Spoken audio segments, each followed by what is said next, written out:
Madrasatu Ta'sis, knowledge before saying and doing. শিক্ষক নিজেই যদি নিয়ম ভঙ্গ করেন সেক্ষেত্রে শিক্ষার্থীর করণীয় কি? নিয়ম ভঙ্গ বলতে মানে কোনগুলো নিয়মের ক্ষেত্রে, মানে জানি না কি উদ্দেশ্যে আপনি বলেছেন, মানে কোনো আদব শিষ্টাচারের ক্ষেত্রে যেগুলো আমরা বলেছি এগুলোর ক্ষেত্রে আসলে আপনি দেখবেন উত্তম শিক্ষকের কাছে যাওয়ার জন্য চেষ্টা করবেন, উত্তম শিক্ষকের কাছে যাওয়ার জন্য। আমরা যেগুলো বলেছি হয়তো মানে একজন শিক্ষকের মধ্যে সবগুলো আদব শিষ্টাচার পাওয়া এটা অনেক কঠিন না? বর্তমান যুগে এসে খুবই কঠিন এটা আসলে। সেক্ষেত্রে তাই বলে তো আমাদের পড়াশোনা বাদ দিয়ে দিলে হবে না, যে এখন যেহেতু ভালো শিক্ষক না আমি পড়াশোনা করব না, এটা বললে হবে না। তুলনামূলক যত বেশি অভিজ্ঞ ভালো যে স্কুলে বা যে প্রতিষ্ঠানে শিক্ষক আছে সেখানে যে আমি জ্ঞান অর্জনের চেষ্টা করব আমার সাধ্য অনুযায়ী, এটা আমি চেষ্টা করব, ঠিক আছে? তুলনামূলক সর্বোচ্চ চেষ্টা করব আমি এটা। সেক্ষেত্রে জটিল কোনো বিষয় যদি হয়, কিছু বিষয় যদি থাকে যে আপনার কর্তৃপক্ষকে জানাতে হবে, শিক্ষক এমন কিছু কাজ করতেছে, থাকে না অনেক সময়, মানে সাধারণ না, মানে বড় আইনের লঙ্ঘন করতেছেন, তাহলে আপনি কি জানাবেন না? সেটা অবশ্যই জানাবেন।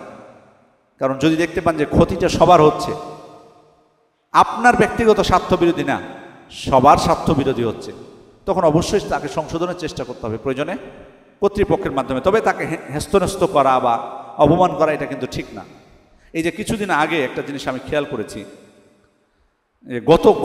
গত বছর আপনারা দেখেছিলেন, আপনারাও খেয়াল করেছিলেন, সরকার পরিবর্তনের পর প্রায় শিক্ষা প্রতিষ্ঠানের মানে অধ্যক্ষর মানে তাকে অপসারণ করার আন্দোলন চলছিল।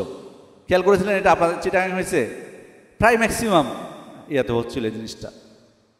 তো সেখানে মানে আমি গাজীপুরে অফিসে আছি, তো ওই অফিসের পাশেই মানে ওই স্কুলে ওখানকার ছাত্ররা আন্দোলন করছে ওখানকার হেডমাস্টারকে অবসরণের। তো সেখানে আমি একটা স্লোগান শুনতে পেলাম এরকম, জুতা মারো তালে তালে। প্রথমটা বললাম না, শেষটা হচ্ছে কি জুতা মারো তালে তালে। আমি আশ্চর্য হয়েছি যে এখানে হেডমাস্টারকে অবসরণের মানে ওরা করছো, মানে হেড স্যারের পদত্যাগ, মানে এই কথাটা শুনতে পাচ্ছি, হেড স্যারের পদত্যাগ, কিন্তু আবার জুতা মারো তালে তালে। পরে অবশ্য আমি জিজ্ঞেস করলাম যে এটা আসলে কার গালে জুতা মারতে বলছে? কোনো শিক্ষক যদি হয়, এটা যতই খারাপ হোক না কেন, মানে এটা কি মানানসই? মানে এই ভাষাটা একটা, আমি বুঝলাম যে উনি খারাপ, ওনাকে অপসারণ করার আপনি চেষ্টা করেন, ক্ষতি হচ্ছে, কিন্তু তাই বলে এই ধরনের কথা, মানে এটা কি মানা যায় যে আপনি জুতা মারতে চাইবেন? বা কি বলে আরো কিছু স্লোগান আছে না, অমুকের চামড়া তুলে নিব আমরা, এই যে স্লোগানগুলো, অমুকের চামড়া তুলে নেব আমরা, এর কোনো শিক্ষকের সাথে এটা মানাবে? হেড স্যারের চামড়া তুলে নেব আমরা, এই কথা যদি কেউ বলে? আমাদের দেশে মানে কিছু নৈতিক, এটা অবশ্য এই জন্য শিক্ষা ব্যবস্থাও কম দায়ী না, এই জন্য এই বেয়াদবিগুলো ছাত্ররা শিখে কিভাবে, সাহস করে কিভাবে? তখন কিন্তু অন্যায়ভাবে অনেককে সুযোগে অপসারণ করা হয়েছে। ছিল কিছু বদমাইশ ছিল, সেটা তো বলছি না। শিক্ষার্থী সম্পর্কিত, শিক্ষার্থী কিভাবে তার শিক্ষকের সাথে আদবের সাথে মতামতের ভিন্নতা পোষণ করতে পারে কিছু ক্ষেত্রে, তাও মানে অবস্থা বুঝি, মানে কোন পর্যায়ে এটা হবে, এটা আসলে বড় পর্যায়ে ছাড়া তো হওয়ার কথা না। হয়তো একটু বড় হয়েছে যারা, হয়তো বা ফতুয়ার বই পড়ছে বা ফিকহের কিতাব পড়ছে, হয়তো উনি বললেন যে অগ্রাধিকারযোগ্য মত হলে এটা, তখন ছাত্র হয়তো বলল যে উস্তাদ ওই হাদিসটা এই ব্যাপারে আমরা কি বলবো? আপনি সুন্দরভাবে না হয় উস্তাদের পক্ষ হয়ে বলবেন, ঠিক আছে? উস্তাদকে বলবেন, উস্তাদ আপনি যেভাবে বুঝিয়েছেন মাশাআল্লাহ খুব ভালো লাগলো, আমরা এই আপনার মতটা আমার খুব যৌক্তিক মনে হয়েছে, বাট কেউ যদি জিজ্ঞেস করে এই হাদিস দিয়ে, তখন এই হাদিসের জবাবে আমরা কি বলবো? বুঝতে পেরেছেন? ধরুন আপনার মত হলো ওই হাদিসের দিকেই, বাট এভাবে বলেন ওস্তাদ মনে করবে না আমারই, ওস্তাদ আপনাকে মানে প্রতিপক্ষ ভাববে না তো এভাবে বললে, ঠিক আছে? ওইভাবেই বের করবেন প্রয়োজনে তার কাছে জবাব করতে পারেন, যতটুকু তাকে সন্তুষ্ট রাখা যায়। রাগান্বিত হওয়া, রাগারাগি করা, এগুলোর দিকে যাওয়ার প্রয়োজন নেই। আদব শেখার জন্য কি কি বই পড়তে পারি? এই বইটাও ভালো, জ্ঞান অর্জনের আদব, বাংলায় আব্দুল হামিদ ফাইজি শেখের মনে হয় আছে কিনা আমি জানি না, মনে হয় থাকতে পারে ওনার এই সংক্রান্ত সম্ভবত একটা বই আছে ওনার, তাই না? আব্দুল হামিদ ফাইজি সাহেবের মনে হয় একটা, হ্যাঁ হ্যাঁ, আদর্শ ছাত্র হওয়ার উপায়, এরকম কিছু জ্ঞান আছে। এই বইটা হয়তো পড়তে পারেন, এই বইটা ভালো হবে ইনশাল্লাহ।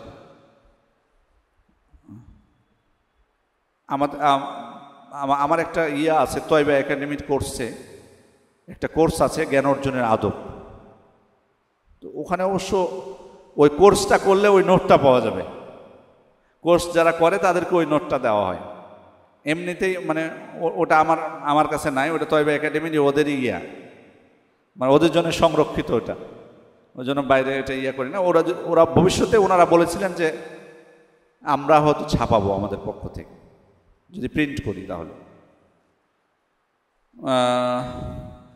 সার্টিফিকেটের জন্য পড়ালেখা করা কি দুনিয়াবি পড়ালেখার অন্তর্ভুক্ত? সার্টিফিকেটের জন্য পড়ালেখা বা প্রতিযোগিতা অনেক সময় অহংকার সৃষ্টি করে, এর জন্য করণীয় কি? আসলে সার্টিফিকেট মানে আল্লাহ সন্তুষ্টির জন্যই পড়বেন, কিন্তু আপনার সার্টিফিকেট নেওয়া উদ্দেশ্য হলো এটা সবসময় যে ইখলাস বিরোধী হবে সেটা না। সার্টিফিকেট নেওয়ার অর্থ এটা না যে ইখলাস বিরোধী, ঠিক আছে? সেক্ষেত্রে সার্টিফিকেট নিতে পারেন, অসুবিধা নেই। তবে অবশ্যই অন্তরটা মনে রাখতে হবে যে আল্লাহ সন্তুষ্টির জন্য, কারণ সার্টিফিকেটটা প্রয়োজনও বটে। কারণ এখন যদি আপনি ধরুন জ্ঞান শিখলেন, আপনি বিতরণ করতে চাচ্ছেন, বাট আপনাকে কিন্তু আগে দেখবে যে কে সেটা। এখন আপনি যদি বলেন যে আমি 8 পাস, আপনার কাছে আপনাকে কথা বলার সুযোগ দিবে? বলেন, আপনি বলবেন যে আমি এসএসসি পাসই করিনি, জানেন আলহামদুলিল্লাহ ভালো, বাট আপনাকে তো কথা বলতে সুযোগ দিবে না সে। আপনার তো সুযোগটা তো প্রয়োজন, যাতে আপনি দাঁড়াতে পারেন মানুষের সামনে যে। সেক্ষেত্রে এই জন্য সার্টিফিকেটটাও দরকার আছে, প্রয়োজন আছে, নাহলে আপনাকে কথা বলার সুযোগই দিবে না মানুষ, আপনার জন্য দরকার আছে। অহংকারের বিষয়টা আসলে প্রতিযোগিতায় প্রথম হলে বাস মনে করবেন যে এটা আল্লাহর পক্ষ থেকে। আল্লাহ আপনার মতে অনেককে যোগ্যতা দান করেছেন, কিন্তু উনি ফার্স্ট হতে পারেননি বা এই রেজাল্ট করতে পারেননি। এটা তো আমরা বিশ্বাস করি নাকি, যে এই জিনিসগুলো আসলে অনেক সত্যি। যালিকা মিন ফাদলিল্লাহ ইউতিহি মান ইয়াশা, এটা আল্লাহর পক্ষ থেকে, আল্লাহ যাকে ইচ্ছা দান করেন। এই সময় অনেক কিছু তাকদিরের হয়, দেখা যাচ্ছে এক সমান পড়াশোনা করেছে, একই জ্ঞান, কিন্তু একজন পাচ্ছে আর একজন পাচ্ছে না, হয় না? সেক্ষেত্রে এই বিষয়গুলো যদি আমরা মনে করি, এবং এটা সাময়িক সফলতা, এটা আমি প্রথম হয়েছি বাংলাদেশে, এটা আমার কি, এটা দুনিয়াবি সাময়িক সফলতা, এটা মনে করতে হবে। তাহলে আশা করা যায় বা আল্লাহ তাআলার কাছে এটার মর্যাদা কতটুকু, এই বিষয়গুলো মনে করলে আশা করা যায় অহংকার থেকে দূরে থাকা যাবে। ইসলামিক স্কুলগুলোতে আদব শেখানোর জন্য কার্যকর পদ্ধতি কি হতে পারে? বিভিন্ন হতে পারে। আপনি বই রাখবেন আদবের উপর কিছু কোর্স প্রতিযোগিতা দিতে পারেন, আদবের উপরে আপনি ক্লাস রাখতে পারেন স্পেশাল, অথবা আপনি অ্যাসেম্বলিতে সেখানে কিছু আদবের বিষয় রাখতে পারেন। প্রতিদিন কিছু বলা হবে, ওখান থেকে একটা করে আদব, 2টা করে আদব, কিছু পুরস্কারও দিতে পারেন, কিছু নাম্বার বাধ্যতামূলক করে দিতে পারেন, নাম্বার মূল পরীক্ষার সাথে একবারে। মানে কিছু আছে না আমাদের, কিছু নাম্বার থাকে মানে ওটা হাদিয়া, বুঝে নেয় আগে থেকে ছাত্ররা, ওটা এমনি পাবো ফ্রি। আখলাকের নাম্বারগুলো, চরিত্রের নামগুলো বেশিরভাগ প্রতিষ্ঠানে কি 10-এ 10, সবাই 10-এ 10 আখলাকে। ওইটা না, ওইটাকে কার্যকর করেন বাস্তবে, যে কারো ক্ষেত্রে ত্রুটি দেখা দিলে আপনি মার্ক কাটবেন। এটা হলে তখন ওরা ঠিক হবে। আপনি যে আদবগুলো শেখাচ্ছেন, বলবেন যে আমরা তোমাদের মধ্যে আপনি দাওয়াতি ময়দান থেকে আরও একটু কলুষিত করলেন। এটাও এই জন্য আমি বলবো যে দেখুন, যে খারাপ যে দিকগুলো সেগুলো পরিত্যাগ করুন। মাসআলার ক্ষেত্রে যদি আপনার মনে হয়, বা যে মাসআলায়, কারণ স্বাভাবিকভাবে উসুল তার যে মাযহাব, আর আহলুস সুন্নাত ওয়াল জামাতের যে উসুল, সেটা তো আমরা জানি যে একরকম না। সেক্ষেত্রে উসুলে যেখানে গলদ থাকবে, ফতোয়ায় সেখানে গলদ থাকবেই, এটাই স্বাভাবিক। সেক্ষেত্রে আমি মনে করি তার সর্বোচ্চ সম্মান বজায় রেখেই, সর্বোচ্চ সম্মান, যে কোনো ইমামদের সর্বোচ্চ সম্মান বজায় রেখেই আপনার মাসআলাগুলো নিয়ে আলোচনা করা উচিত, এটা আমি মনে করি। প্রয়োজন নাই ইমাম ইবনে হাজম বা অন্য ইমামরা তার সমালোচনা করেছেন কঠিনভাবে, তারা তাদের জায়গা থেকে করেছেন, কিন্তু আমার প্রয়োজন নাই সেখানে যাওয়ার। আমার যেটুকু ইলমি বিষয় সেগুলো আমি দিব, বাকি যে মন্দ বিষয়গুলো আছে সেগুলো থেকে চুপ থাকবো, এটা আমাদের উচিত। কিভাবে আমরা সময়ে বারাকা পেতে পারি? আসলে মানে এই মনোভাব থাকা যে আল্লাহ তাআলার কাছে এই সময়ের আমাকে হিসাব দিতে হবে। জিজ্ঞেস করবেন না আল্লাহ তাআলা কিয়ামতের দিন সময় সম্পর্কে? করবেন না? ওয়ান উমরিহি ফিমা লা তুযুলা কদাম আবদিন ইয়াওমাল কিয়ামাহ হাত্তা ইউসআল আন উমরিহি ফিমা আফনা। তার জীবন সম্পর্কে প্রশ্ন করা হবে কিভাবে সে অতিবাহিত করেছে। তার মানে সময় না, এটার মানে কি সময় সম্পর্কে জিজ্ঞেস করা হবে? তাহলে সময় সম্পর্কে যদি জিজ্ঞেস করা হয়, তাহলে এই মনোভাব থাকতে হবে যে আমি যে সময়টুকু পার করছি এই সময় সম্পর্কে আল্লাহ তাআলার কাছে আমাকে জবাবদিহি করতে হবে। এটা মনে রাখলে আপনি সময়কে ভালো কাজে আপনি ব্যবহার করতে পারবেন। আরেকটা বিষয় হলো আমাদের সময়গুলো সালাত কেন্দ্রিক সাজানো। সালাত কেন্দ্রিক আপনি দেখেন, ফাইদা কুদিয়াতিস সালাতু ফান্তাশিরু ফিল আরদ, সালাত শেষ হলে তোমরা জমিনে ছড়িয়ে পড়ো। সালাতের সাথে সম্পৃক্ত করা হলো কিনা? তারপরে কানা ইয়াকরাহু নাওম ক্বাবলাল ইশা ওয়াল হাদিসা বাদাহা, ইশার সালাতের পূর্বে ঘুমানোকে অপছন্দ করতেন আর ইশার পরে কথাবার্তাকে অপছন্দ করতেন। সালাত সম্পর্কিত কিনা, সালাতের টার্গেট কিনা? এমনকি আল্লাহ রাসূল সাল্লাল্লাহু আলাইহি ওয়াসাল্লাম কিয়ামতের দিনের অবস্থা বুঝিয়েছেন সালাতের উপর। কিয়ামতের দিন এক একটা দিন কতটুক হবে? কত বছরের সমান?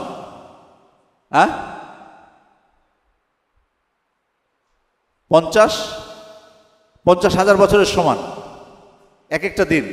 এটা কাদের ক্ষেত্রে? কাফেরদের ক্ষেত্রে এটা। আর মুসলিমদের জন্য না, মুসলিমদের জন্য সময়টা হবে জোহর এবং আসরের মধ্যবর্তী সময়। কত সহজ করে দিবেন আল্লাহ তাআলা। 50,000 বছর আমাদের জন্য মনে হবে কি যে জোহর এবং আসরের মধ্যবর্তী সময়টুকু মাত্র মুমিনের জন্য। তাই আল্লাহ রাসূল সাল্লাল্লাহু আলাইহি ওয়াসাল্লাম এই সময়টাকে বুঝিয়েছেন সালাত দিয়ে, সালাত কেন্দ্রিক। এভাবে আপনি শরীয়তের অসংখ্য দলিল পাবেন যেগুলো আমাদেরকে বিভিন্ন কাজ করতে বলা নির্দেশনা দেওয়া হয়েছে সালাত কেন্দ্রিক। সময়টা যদি আমরা সেভাবে সাজাই সালাত কেন্দ্রিক, তাহলে বারাকা পাবো ইনশাআল্লাহ বিইজনিল্লাহ। আপনি খেয়াল করুন, প্রত্যেকটা সালাতের কথা চিন্তা করুন আর আপনি সাজানোর চেষ্টা করুন, দেখবেন সময় আল্লাহ তাআলা দিবে। ফজরের পর বিশেষ করে, যদিও আমরাও হয়তো অনেক সময় এটা মেনটেন করতে পারি না, ফজরের পরের সময়টা কিন্তু যে কোনো কাজের জন্য আসলে বরকতময়। আর আল্লাহ রাসূল সাল্লাল্লাহু আলাইহি ওয়াসাল্লামের দোয়া আছে সেখানে, আল্লাহুম্মা বারিক লি উম্মতি ফি বুকুরিহা, হে আল্লাহ আমার উম্মতের সকালবেলার কাজে বরকত দান করো। এটা কিন্তু অনেক গুরুত্বপূর্ণ বিষয়। তার মানে এখানে যে কোনো কাজে, পড়াশোনা হোক, কাজ হোক, ব্যবসা হোক, সব কিছুর ক্ষেত্রে। আল্লাহ রাসূল সাল্লাল্লাহু আলাইহি ওয়াসাল্লাম কোথাও গেলে যুদ্ধের জন্য উনি ফজরের আগে কোথাও আক্রমণ করতেন? ফজরের আগে করতেন না। তার মানে দেখুন না, প্রায় এরকম অনেক আপনি উদাহরণ পাবেন যে সালাত কেন্দ্রিক। বনু কুরাইজায় ডেকেছেন সাহাবা ইকরামকে, বনু কুরাইজায়, হ্যাঁ, কি বলেছেন যে কেউ বনু কুরাইজা আসার আগে আসরের সালাত পড়বে না। প্রায় নির্দেশনাগুলো আপনি দেখবেন আল্লাহ রাসূল সাল্লাল্লাহু আলাইহি ওয়াসাল্লামের সালাত কেন্দ্রিক।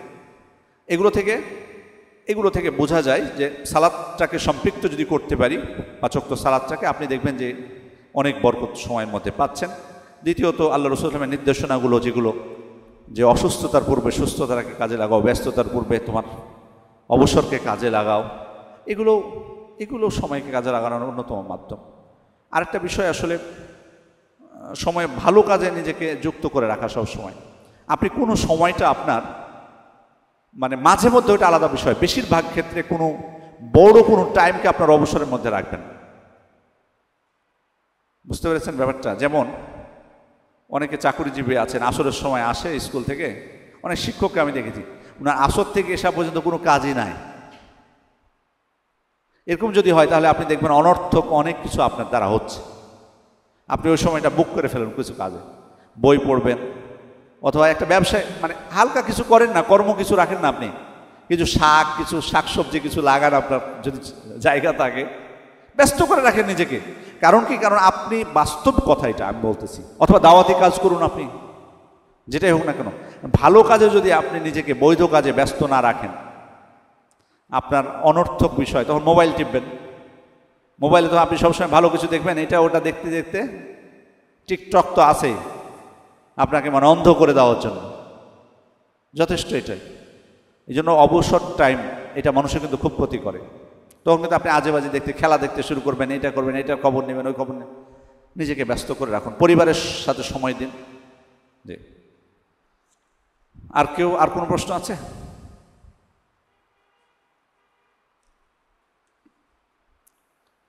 আমরা কিভাবে গুছিয়ে পড়ালেখা করবো? আমাদের সমস্যা হয় এক বিষয় পড়লে এটা নিয়ে দিন চলে যায় সব সময়। এটা আসলে নিজেকে কোনো একটা মানে কোর্সের মধ্যে রাখা, এটা ভালো বিষয়। নিজেকে যদি পারেন, এটা কমপক্ষে এখন যেহেতু অনলাইনের সুযোগ এসছে, যে কোনো একটা কোর্সগুলোতে নিজেকে রাখবেন, তাহলে মানে কোন পড়াটা আমার আগে প্রয়োজন তাহলে বুঝতে পারবো। কারণ অনেক সময় কি বই কিনে রাখলাম, কিন্তু আমাদের পড়াটা কোনটা দিয়ে আগে শুরু করব, কোনটা দিয়ে মাঝখানের পড়া, কোনটা শেষের, এটা কিন্তু আমরা নির্ণয় করতে পারি না। এই কারণে আমি যে জিনিসটা বলবো সেটা হচ্ছে যে যতটুকু আমরা পারি কোনো একটা কোর্সের সাথে সংশ্লিষ্ট থাকতে পারলে তাহলে আপনার ধারাবাহিকতাটা বজায় থাকবে। তারপরে তখন আপনি নিজে বই পড়ার ক্ষেত্রে সেটা করুন। আর টাইম গুছিয়ে নেবেন, রুটিন করে নেবেন প্রয়োজনে। একটা বই, হ্যাঁ এটা খারাপ না যে একটা বই শুরু করলেন, ছোট বই হলে ঠিক আছে, কিন্তু বড় বই হলে একটা বিষয়ের সাথে পড়ে থাকলে তখন অন্য বিষয়গুলো হবে, সেক্ষেত্রে সেখানে রুটিন করে নিতে পারেন নিজে নিজে। তবে কোর্স ভিত্তিক চললে এটা ভালো হয় বেশি, এটা একটা মধ্যে থাকে, রুটিনের মধ্যে থাকা হয় এটা। আচ্ছা, আপনাদেরকে আমি বলেছিলাম যে শিক্ষকের আদব এবং শিক্ষার্থীর আদব লিখে রাখতে। কয়টা কে লিখেছেন? আপনি কয়টা লিখেছেন শিক্ষকের আদব?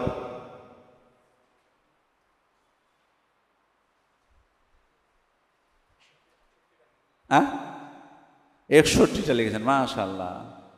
আর প্রথম থেকে আমাদের সাথে ছিলেন, আপনি ছিলেন প্রথম থেকে। ছাত্রদের আদব লিখেছেন কয়টা? 40টা, মাশাআল্লাহ। আর শিক্ষকের কয়টা লিখেছেন?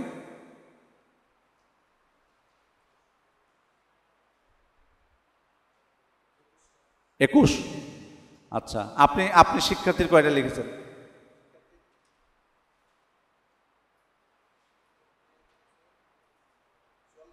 44টা, মাশাআল্লাহ। এটার ক্ষেত্রে আপনার প্রায় সমান সমান, আপনি 41টা, উনি 44টা, মাশাআল্লাহ। আর উনি শিক্ষকের আদব লিখেছেন 61টা, মাশাআল্লাহ। আপনাদের আশা করি কাছাকাছি এরকম হবে। হয়তো বা আপনারা অনেকেই 1 নাম্বারের মধ্যে 2-3টাকে নিয়ে এসছেন, এরকম কিছু ঘটবে আমি জানি, এটা ওই জন্য আমি জিজ্ঞেস করছি না। যাই হোক, ভালো। মানে আমি এটা বলেছিলাম এই কারণে যাতে আপনাদের মনোযোগটা থাকে, মনোযোগটা যাতে দার্সের সাথে থাকে, এই জন্য আরও বলেছি এটা। আলহামদুলিল্লাহ, হয়তো এই যে লিখেছেন আলাদাভাবে, এটাই আপনার কাজে লাগবে। প্রয়োজনে আপনি এটা, এই যে এটা লিখলেন, এটাকে আরও একটু সুন্দর করেন আপনি প্রয়োজনে। আস্তে আস্তে কিছু দলিল আপনার মনে পড়বে প্রত্যেকটার পিছনে, সেটাকেও অ্যাড করবেন। একদিন হয়তো একটা বইও হয়ে যেতে পারে ইনশাল্লাহ আপনার পক্ষ থেকে, অথবা একটা লিফলেট হতে পারে। আপনি হয়তো একটা শিক্ষক, কোনো একটা প্রতিষ্ঠানের সাথে জড়িত, ছাত্রদের জন্য আপনি ওই স্কুলের ছাত্রদের জন্য আদবগুলো আপনি দিয়ে দিলেন, এগুলো ঠিক আছে না? এটা গুরুত্ব সহকারে নেবেন ইনশাল্লাহ। আর কোনো প্রশ্ন আছে আপনাদের? তাহলে শেষ করে দিই আমরা, শেষ করে আসরের সালাত পড়ে আমরা যাব নাকি? জি ইনশাল্লাহ। সুবহানাকা আল্লাহুম্মা ওয়া বিহামদিকা। আচ্ছা, আপনাদের প্রতি কৃতজ্ঞতা জানাচ্ছি। আমি খুব খুশি হয়েছি, মানে আপনাদের শুরু থেকে শেষ পর্যন্ত মানে আপনাদের ধৈর্য, আপনাদের মনোযোগ সব কিছু খুব ইতিবাচক ছিল আমার কাছে, খুব ভালো লেগেছে আলহামদুলিল্লাহ। আমি হয়তো কতটুকু আমাকে আপনাদের ভালো লাগবে জানি না, তবে আমি আমার চেষ্টাটুকু করেছি, জানি না কতটুকু উপকার করতে পেরেছি।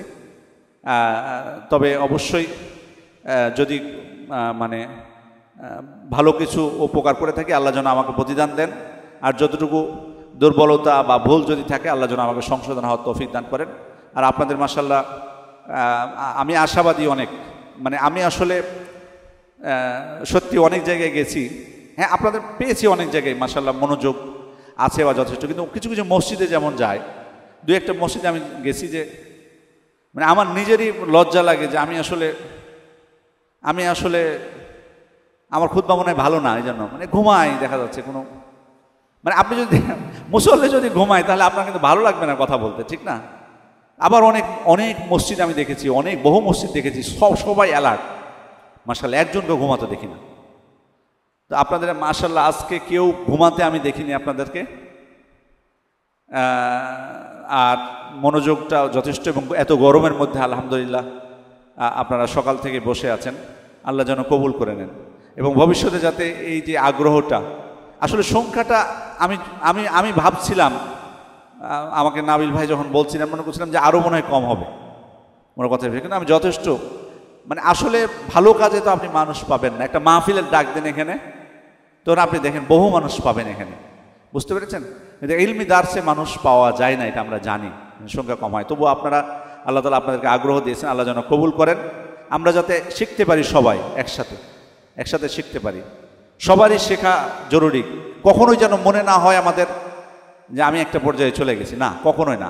কারো হওয়া উচিত না, আমাদেরও হওয়া উচিত না, বরং সবারই তার নিজ নিজ জায়গায় প্রচেষ্টা চালিয়ে যাওয়া উচিত। যত বেশি আমরা শিখতে পারবো, যেমন ইমাম আহমদ কবর পর্যন্ত শিখতে চাচ্ছেন উনি বিশ্রাম নেবেন জান্নাতে, যে ওনার কথা, তার মানে বুঝতে হবে যে আমাদেরকে কতটা প্রচেষ্টা চালাতে হবে। তাই আল্লাহ তাআলার কাছে দোয়া করি, আল্লাহ যেন আমাদেরকে প্রথমত ইমানের উপর অটল থাকার তৌফিক দান করেন। আর ইমানের জরুরি বিষয় হচ্ছে ইলমটা, এটা থাকতে হবে, নাহলে আমরা ইমান রক্ষাও করতে পারবো না, ইমানদার হতে পারবো না, আর ইমানকে রক্ষাও করতে পারবো না ইলম যদি না থাকে। এবং আমাদের দ্বারা চেষ্টা করবেন আপনারা সবাই আপনাদের বন্ধুবান্ধব যারা আছে তাদেরকে উদ্বুদ্ধ করার জন্য, যাতে তারা জ্ঞানের দিকে আসে। কারণ জ্ঞান, আমাদের দেশে যত সমস্যা অনেকগুলো বা যতগুলো চ্যালেঞ্জ আমাদেরকে মোকাবেলা করতে হয় দাওয়াতি ক্ষেত্রে, এটার অন্যতম কারণ হলো জ্ঞানের স্বল্পতা। মানুষের জ্ঞানের স্বল্পতা অনেক মানে বিষয় আছে। আমি দেখেছি যে বাস্তব পরীক্ষা, আমি আপনাদেরকে একটা উদাহরণ দিয়ে শেষ করে দেবো ইনশাল্লাহ। মসজিদে নববীতে ঈদের তাকবীরের ক্ষেত্রে মানে কোনো ইমাম তাকবীরে তাহরিমা সহ 7টা ধরেন প্রথম রাকাতে, আবার কোনো ইমাম তাকবীরে তাহরিমা ছাড়া 7টা তাকবীর দেন, অথচ ওখানে কোনো গণ্ডগোল নাই, এটা নিয়ে কোনো মারামারি নাই, কিছু নাই। আমাদের দেশে পারবেন এগুলো? অকল্পনীয়। যদি একটু এদিক ওদিক হয়ে যায়, মানে সেই অবস্থা সৃষ্টি হয়। এটা পার্থক্য কেন? এটা কিন্তু কারণ কিন্তু এটাই, জ্ঞানের স্বল্পতার কারণে। আমরা কেন ওই বুঝটা আমাদের মধ্যে নাই, যে আসলে আল্লাহ রাসূল সাল্লাল্লাহু আলাইহি ওয়াসাল্লামের হাদিস বুঝতে যে ইমামদের মধ্যে মতভেদ হয়ে গেছে। সুতরাং এটা অসুবিধা নেই, কেউ এটাকে ধরেছে, কেউ এটাকে, আমাদের কোনো সমস্যা নেই, ঠিক আছে? ওই জন্য জ্ঞানের বিষয়টা অত্যন্ত গুরুত্বপূর্ণ বিষয়। আমরা নিজেরা যতটুকু পারো করবো, মানুষদেরকে উদ্বুদ্ধ করবো। আল্লাহ আমাদেরকে তৌফিক দান করুন। বারাকাল্লাহু ফিকুম, জাযাকুমুল্লাহু খাইরান ওয়া আহসানাল্লাহু ইলাইকুম। সুবহানাকাল্লাহুম্মা ওয়া বিহামদিকা আশহাদু আল্লা ইলাহা ইল্লা আনতা আস্তাগফিরুকা ওয়া আতুবু ইলাইক। আসসালামু আলাইকুম ওয়া রাহমাতুল্লাহি ওয়া বারাকাতুহু। Madrasatut Ta'sis, knowledge before saying and doing.